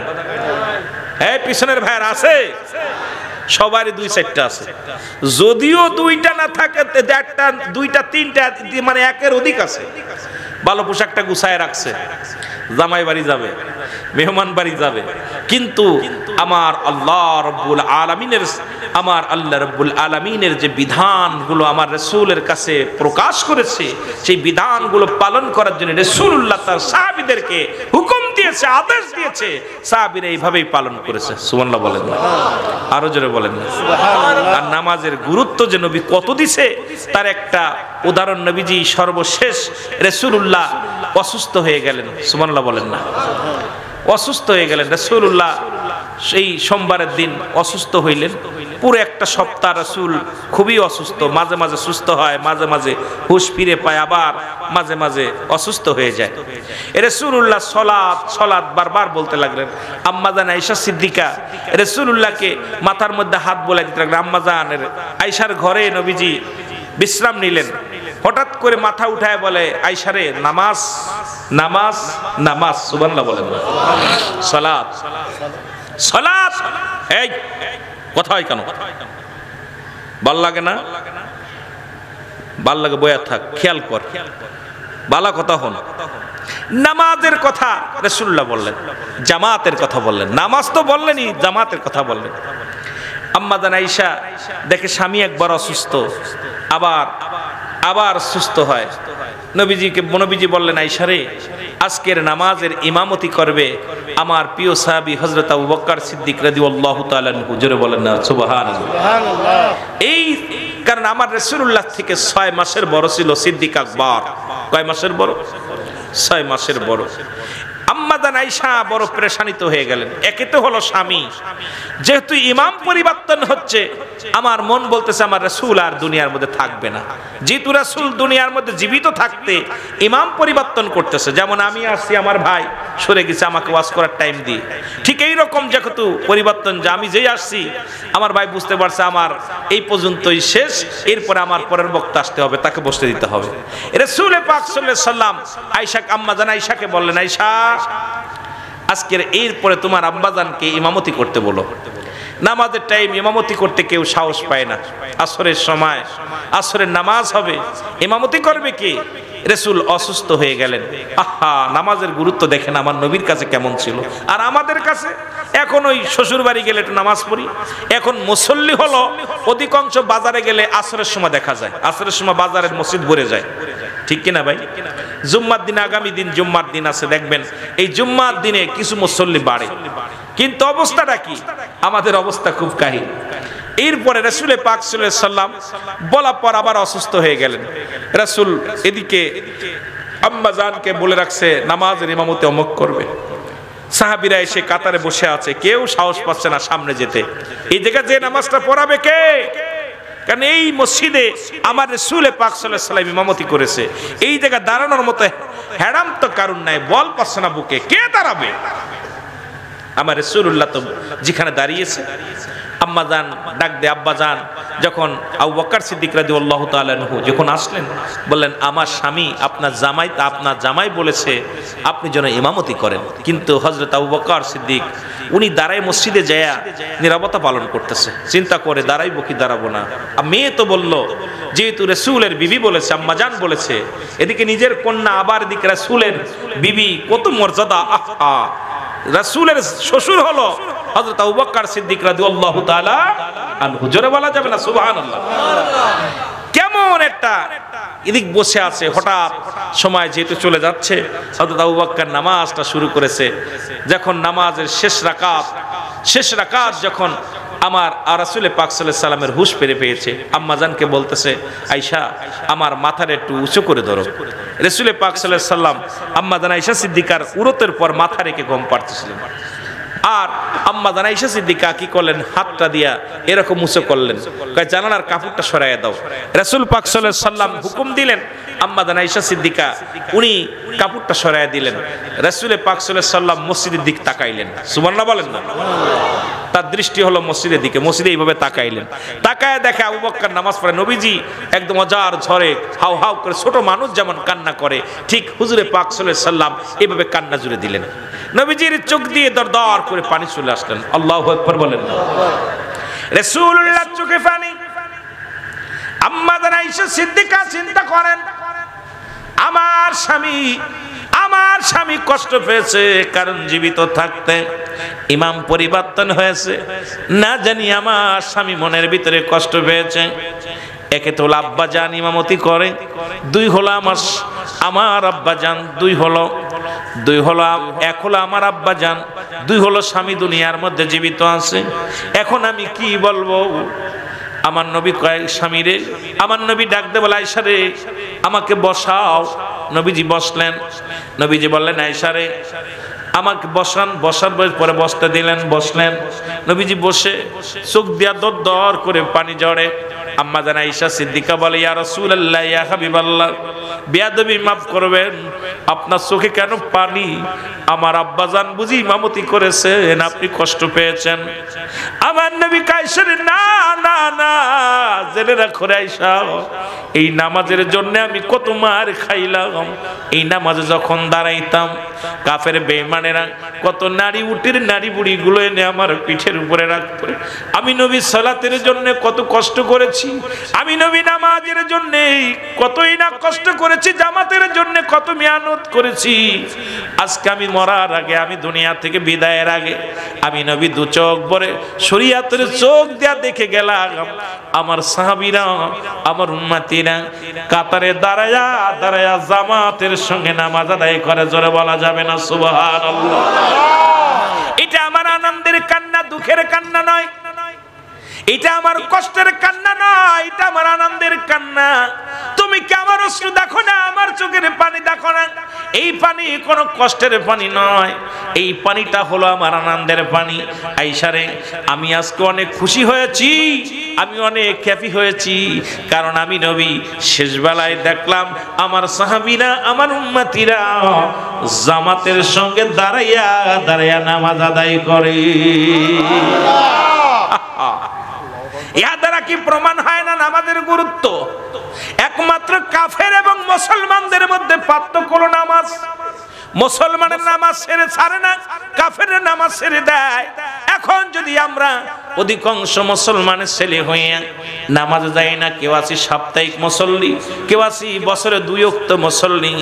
অনেক গ্রামে আছে বছরে 2 ওয়াক্ত নামাজ পড়ে, একটা হলো ঈদুল আযহা, একটা হলো ঈদুল ফিতর, বাকি নামাজ তারা চেনে না। আবার কেউ আছে সব মুসলমান মাসে 4 ওয়াক্ত নামাজ পড়ে, সেটা জুম্মা পড়ে, 4টা জুম্মা আদায় করে। আবার কেউ আছে শুধু আসরের ওয়াক্ত মুসল্লি, আবার কেউ আছে মুসলমান ফজরের ওয়াক্ত মুসল্লি। সুতরাং আজকে দুনিয়ার মধ্য থেকে আমরা কেমন করে জিন্দেগি পার করে দিলাম। নামাজে মজা লাগে না, কারণ নামাজে যখন মজা লাগবে কথাটা আমার মনে পড়ে যায় বারবার। হুজুর আকরাম সাল্লাল্লাহু আলাইহি সাল্লাম, ও মুসলমান গভীর মনোযোগ, নবীজি একটা ঘরের মধ্যে যুদ্ধের ক্ষেত্রে, যুদ্ধ থেকে এসে, যুদ্ধের ময়দান থেকে এসে রাসূলুল্লাহ উনি কি করলেন? একটা ঘরের মধ্যে বিশ্রাম নিলেন। সাহাবীদেরকে বললেন, সাহাবীরা রে তোমরা একটু অপেক্ষা করো, আমি নবী একটু নামাজ আদায় করে নি, কারণ নামাজে পড়তেছি। রাসূলুল্লাহ ভিতরে যায় নামাজে দাঁড়ায় গেলেন। হুজুর এমন এমন রাত পার হয়ে যেত, 2 রাকাত নামাজ আদায় করতে যাইয়া ঘন্টার পর ঘন্টা দাঁড়ায়া দাঁড়ায়া তেলাওয়াত করতেন, কোরআন তেলাওয়াত করতেন। নামাজের মধ্যে রুকুর মধ্যে যায় ঘন্টার পর ঘন্টা কাটিয়ে দিত। ওই নামাজের মধ্যে সিজদায় পড়ে মাওলার দরবারে কথা বলতেন, আমার আল্লাহর সঙ্গে কথা বলতেন।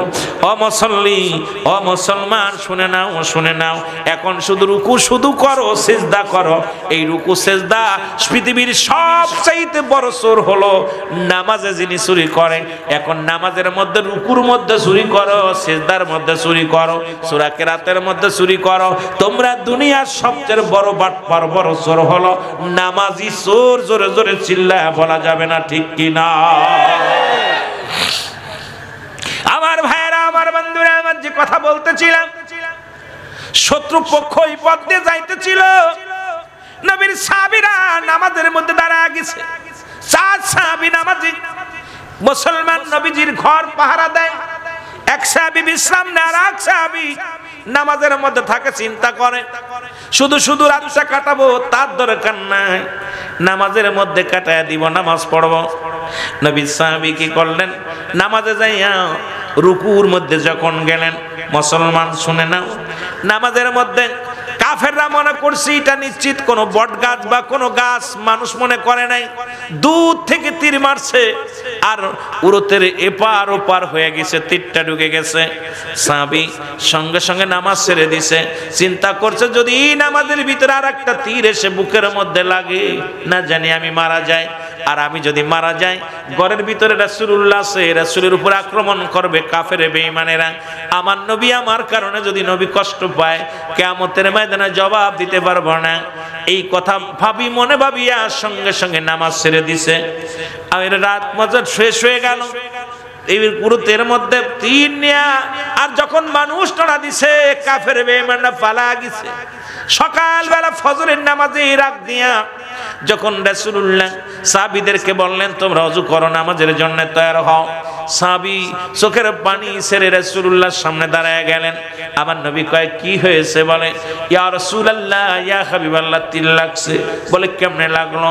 ইয়া রাসূলুল্লাহ, রাত্র যখন গভীর হয়ে গেল, আপনি যখন ভিতরে নামাজগত অবস্থায় ছিলেন, আল্লাহর দরবারে সিজদাগত অবস্থায় ছিলেন, ইয়া রাসূলুল্লাহ, ইয়া হাবিবাল্লাহ, আমি চিন্তা করলাম শুধু শুধু রাতটা নষ্ট করব কেন, আমিও নামাজে দাঁড়ায় যাই। ওই নামাজে যখন দাঁড়ায় গিয়েছিলাম, ইয়া রাসূলুল্লাহ, ইয়া হাবিবাল্লাহ, ওই শত্রুপক্ষের মানুষ আসিয়া আমার গায়ের মধ্যে তীর মেরেছে, তীরটা আমার উরুতের মধ্যে লাগিয়ে পার ওপার হয়ে গেছি। ইয়া রাসূলুল্লাহ, ইয়া হাবিবাল্লাহ, আল্লাহর নবী কয় এ সাহাবী, তোমার তীরে পার ওপার হয়ে গেছে, তুমি কি কষ্ট ব্যথা পাও নাই? তুমি কি অনুভব করতে পারো নাই?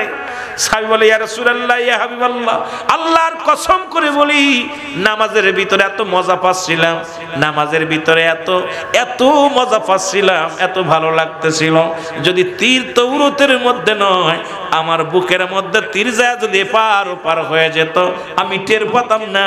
কারণ দুনিয়ার মুখাপেক্ষে আমি ছিলাম না তখন, আমি এমন ভাবে আল্লাহর প্রেমে রুজু হয়ে গেছিলাম, কারণ আমি আমার মাওলার প্রেমে এমন ভাবে আবুডুবু খেয়েছিলাম। শুধু আপনি যদি ঘরের ভিতরে না থাকতেন, আমি তীর এসে যদি আমার বুকটা জারজা করে দিত, তবু আমি টের পাইতাম না। জোরে জোরে চিল্লা বলা যাবে না সুবহানাল্লাহ?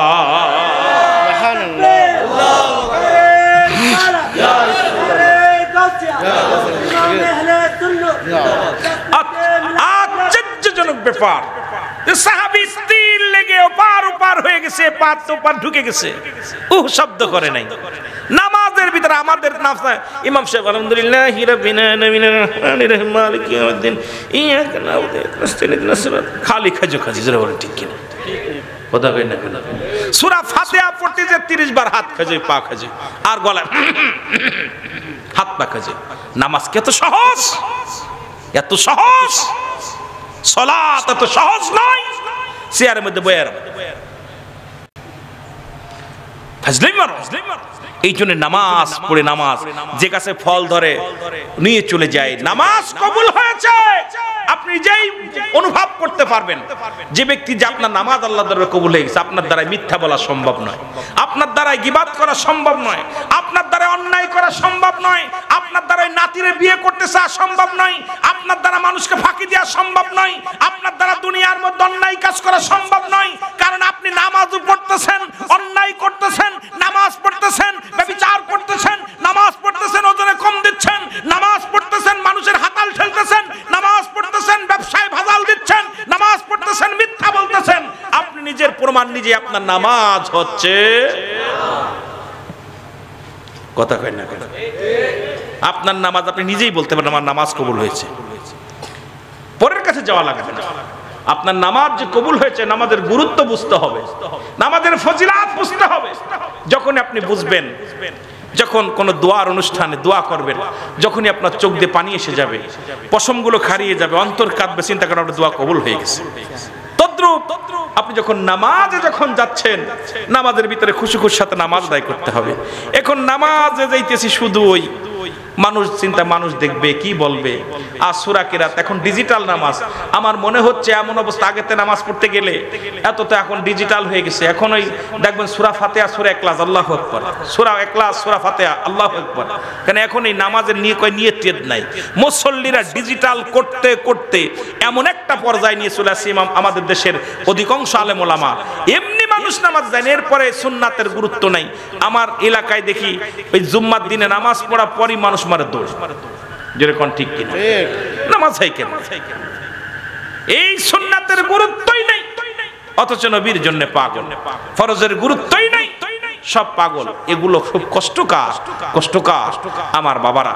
এই জন্য নামাজ পড়তে হবে খুশি খুশির সাথে, নামাজ পড়তে হবে একদম আল্লাহকে হাজির নাজির করে, আল্লাহকে হাজির নাজির করে যে আল্লাহ আমাকে দেখতেছেন, পিছনে আজরাইল দাঁড়ায় আছে, পিছনে আজরাইল আমার যে কোনো মতো ধরতে পারে, ডান পাশে জান্নাত, বাম পাশে জাহান্নাম, সামনে আমার মাওলা। এই খেয়াল যদি আপনার ভিতরে এসে যায়, তাহলে আপনার ওই নামাজের ভিতরে ফাঁকি দেওয়া চলবে না। কথা বোঝেন না? আমার কথা বোঝেন? এই জন্য নামাজের এই সমস্ত খারাপ কাজ থেকে বাঁচায় কিসে? জোরে বলেন কিসে বাঁচায়? আর একটু জোরে বলেন না, কিসে বাঁচায়? নামাজ। আমার ভাইরা, আমার বন্ধুরা, আমার নামাজ নবীর সাহাবীরা কেমনে জামাতের গুরুত্ব দিছে। অন্ধ সাহাবীরা দড়ি টানাইতো, বাড়ি থেকে মসজিদ পর্যন্ত দড়ি টানায় চলে যেত। তারা নামাজ জামাত ছাড়েন নাই, কারণ নামাজের গুরুত্ব দিছে। নামাজের আজকে আমার দেশে নামাজের গুরুত্ব আর একটু কম হওয়ার পিছনে কারণ আছে, কারণ আমার দেশে সুন্নি ইমাম কম, আমার দেশে সব হলো বাতিল ইমাম। আর এই বাতিল ইমামদের ফতোয়া গতকালকে দিছে আমার দেশে এক শায়েখ মুসলমান, উনি বলতে আবু জেহেলও মুসলমান ছিল, আর ওর ইমান কত বড় দুর্বল। আমি আশ্চর্য হয়ে গেলাম, বড় চিন্তা করলাম কত বড় বাটপার, যিনি আবু জেহেলরে মুসলমান মনে করে, আমাদের মতো মনে করে। ওর ইমান গেছে না আছে? জোরে বলেন আছে না গেছে? এরে আবু জেহেল যিনি নবীকে না মানার কারণে, যার নাম হলো মুসলমান, ওনার নাম তো আবু জেহেল ছিল না, আবুল হাকাম। উনি জ্ঞানের পিতা ছিলেন। কিন্তু আজকে দেখলাম ফেসবুকের মধ্যে আমার দেশে বড় এক শায়েখ, উনার ছেলে বনু বড় শায়েখ, উনি বললেন মুসলমান শুনে নেন, আবু জেহেল একদম কাট্টা মুসলমান। আবু জেহেল আমাদের মতো মুমিন, আমাদের মতো মুসলমান। ওর ঈমান থাকতে পারে না, শায়েখ হয় কেমন করে, ও কেমন করে বক্তা হয়, কেমন করে মুফাসসির হয়, কেমন করে মুফতি হয়। যিনি দুশমনের রাসূল, সে আবার কেমনে করে মুসলমান দাবি করে? জোরে জোরে চিল্লায়া বলা যাবে না, ঠিক কি না? ওই মুসলমান শুনে না, আমিনান নাস, মানুষের মধ্যে মায়াকুল, তারা বলবেন আমান্নাতের ঈমান আনছে বিল্লাহি, আল্লাহর প্রতি, অবিলা আখিরাতের প্রতি বিশ্বাস স্থাপন করেছে। অমাহুম বিমুমিনিন। তৎকালীন জামানার মধ্যে বেঈমান মুনাফিক ছিল, অসংখ্য মুনাফিক ছিল। এই মুনাফিক মার্কা শায়েখরা যারা, এরা এখন মন্দির পাহারা দেয়। মুনাফিক মার্কা শায়েখ যারা, তারা এখন বলে মুসলমান শুনে নাও, এরা মুসলমান যাদের উসিলায় তোদের বাপ দাদা মুসলমান হলো, যাদের উসিলায় তোরা কালেমা শিখলি, যাদের উসিলায় বাংলার জমিনে গরু কুরবানি হলো, যাদের উসিলায় আযান হলো, তাদের মাজারগুলো ভেঙে গুড়িয়ে দাও। আর তোমরা তোমাদের সৈন্যদেরকে, তোমাদের সালসালাদেরকে, তোমাদের সমস্ত লোকদেরকে বলতেছো মন্দির পাহারা দাও। তার মানে বুঝতে বাকি নাই তোমরা আবু জেহেলের খালাতো ভাই, এর মধ্যে কোনো সন্দেহ নাই। জোরে বলেন ঠিক কি না? কত বড় মূর্খ! নাম বললে অনেকেই বলবো হুজুর আমাদের নামটা বললেন।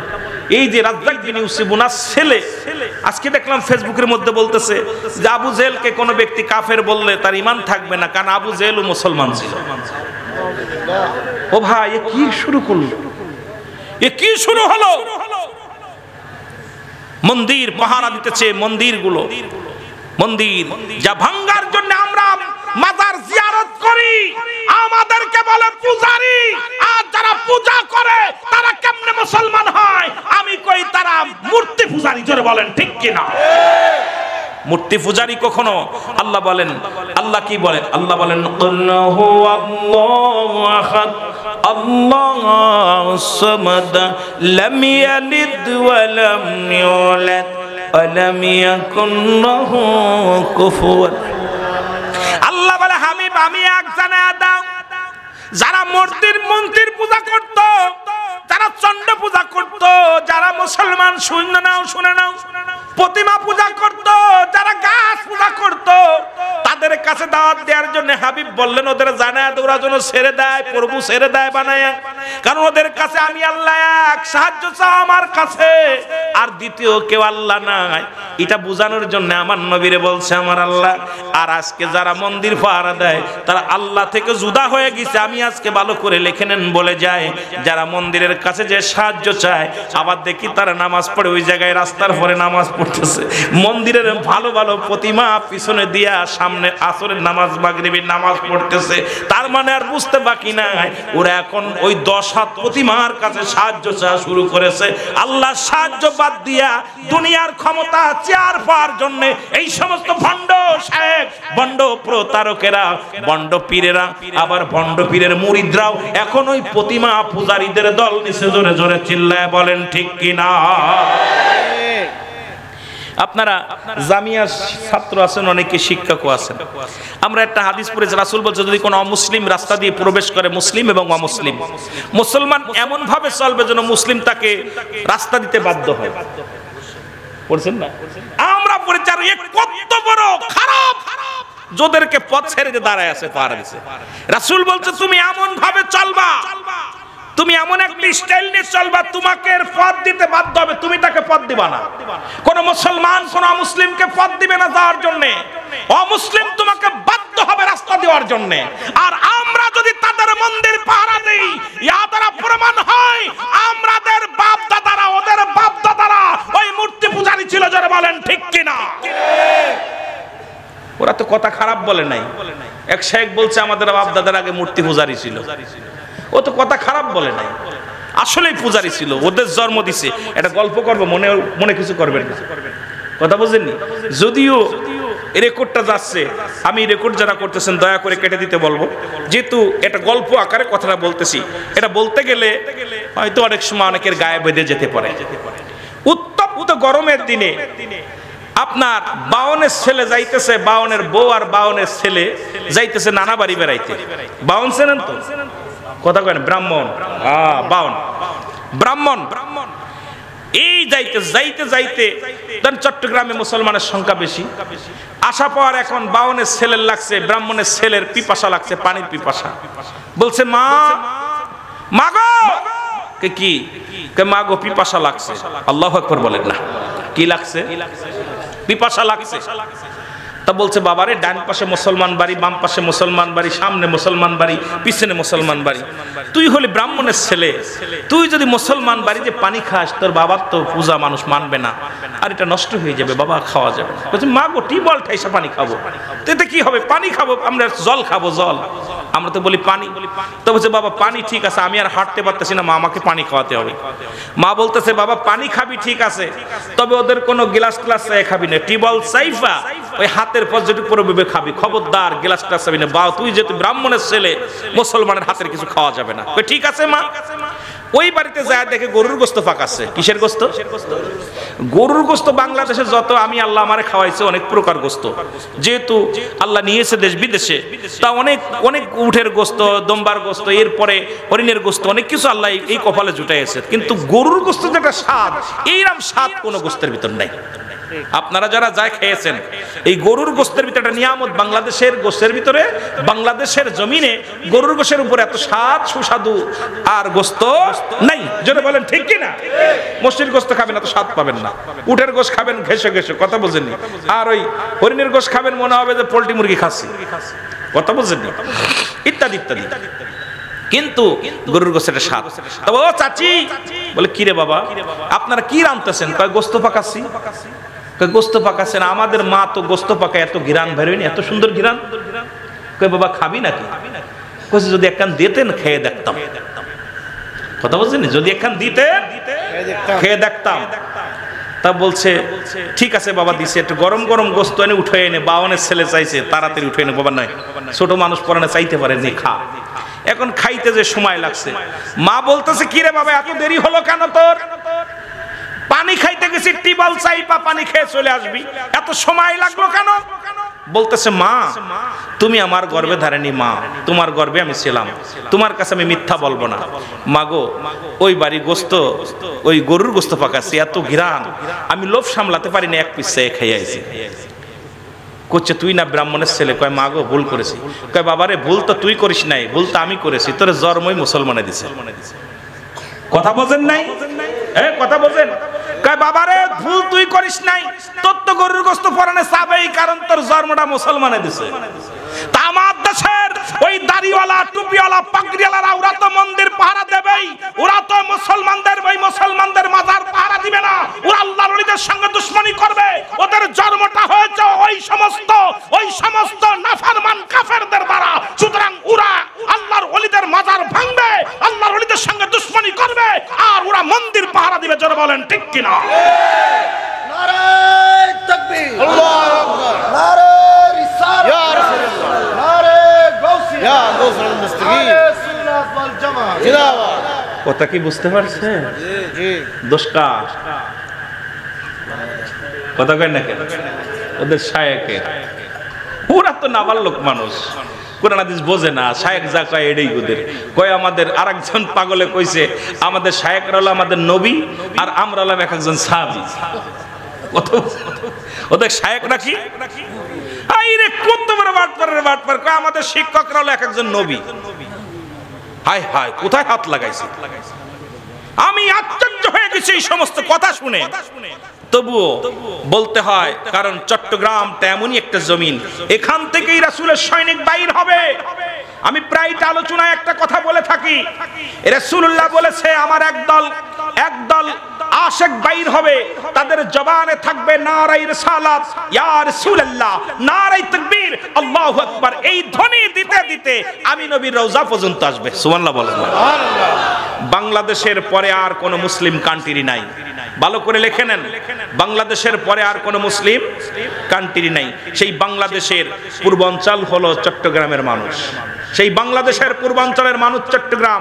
এই জন্য সারা বিশ্বের মধ্যে চট্টগ্রামের মানুষ নবী প্রেমিক বেশি। বৃষ্টি নাই, বাদল নাই, কাদা নাই, কেসের নাই, ঝড় নাই, তুফান নাই, নবীর জুলুসের জন্য রাস্তাঘাট অবরোধ করে রাস্তায় নেমে যায়। কে পাগল, কে গরিব, কে রিক্সা চালক, কে দিনমজুরি, সবাই একই কাতারে রাসূলের আগমনে এরাই স্বাগতম জানায়, এরাই রাসূলের আগমনে পাগল হয়ে যায়, এরাই নারায়ে রিসালাত বলে পাগল হয়ে যায়। আমার মন বলে, আমার জ্ঞান বলে, আমার বিবেক বলে সেই রাসূলের সৈনিকই চট্টগ্রাম থেকে আগমন করবে, এখান থেকে রাসূলের সৈনিকেরা বাইর হবে। আল্লাহ যেন সেই কাফেলায় যাওয়ার তৌফিক দান করে। সকল বলেন আমার জ্ঞান বলে। আপনার জ্ঞান কি বলে জানি না, তবে এটা আমার জ্ঞান বলে। এই জন্য দেখবেন সৌদি আরবে এত বড় জুলুস হয় না, পাকিস্তানে এত বড় জুলুস হয় না, আমেরিকা এত বড় জুলুস হয় না, যে জুলুস চট্টগ্রামের মানুষ করে। আমি আশ্চর্য, প্রত্যেক ঘর দেখি খুঁড়া মানুষ হাঁটতে পারে না, স্যার আপনার লাঠি ভর দিয়ে নারায়ে রিসালাত, ইয়া রাসূলুল্লাহ, ইয়া রাসূলুল্লাহ। আহা, তাদের ভিতরে যেন নবী এসে একদম ভিতরে ঢুকে গেছে নবীর প্রেমিকেরা, আল্লাহর প্রেমী নবীর প্রেমিকেরা।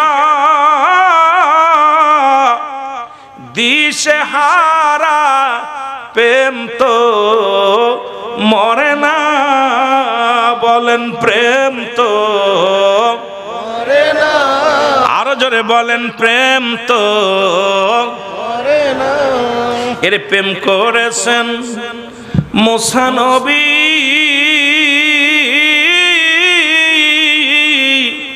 তুর পাহাড়ে গেছেন চলিও, ও সে পাহাড় জইলা